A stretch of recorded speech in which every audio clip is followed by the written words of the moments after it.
In this video, I will be reviewing this right-handed Columbia Hickory shafted putter that dates to around the 1920s. This club is different than modern putters as it has actual loft on the club face.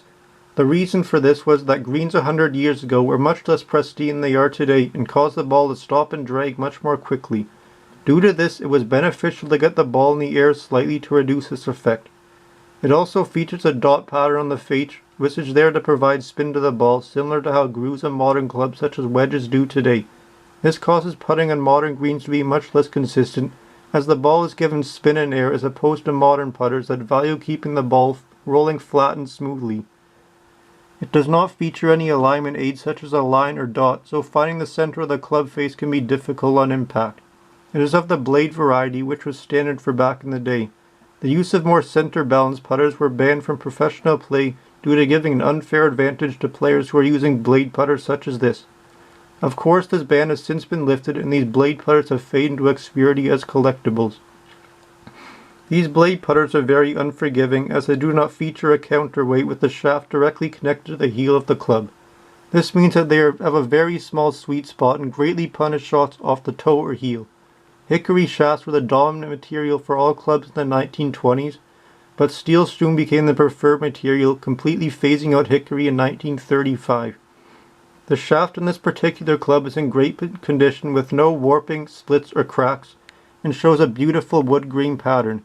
It has the original leather grip that is understandably dried out and significantly slick, giving little to no actual grip.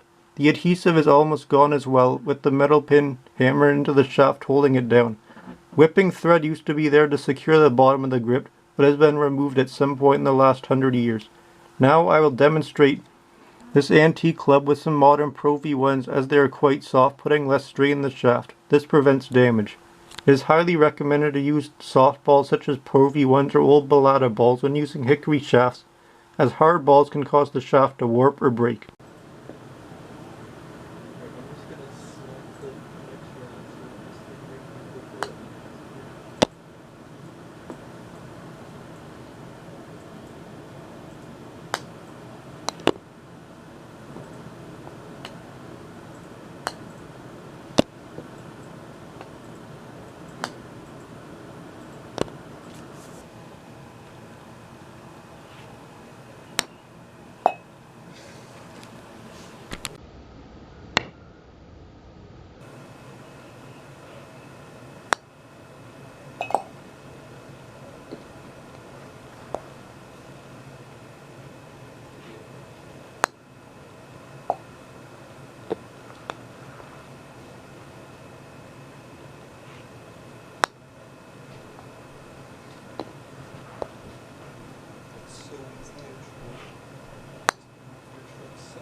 Hitting this putter was an interesting experience as it gives a unique look into golf history by showing how much harder the equipment was to use.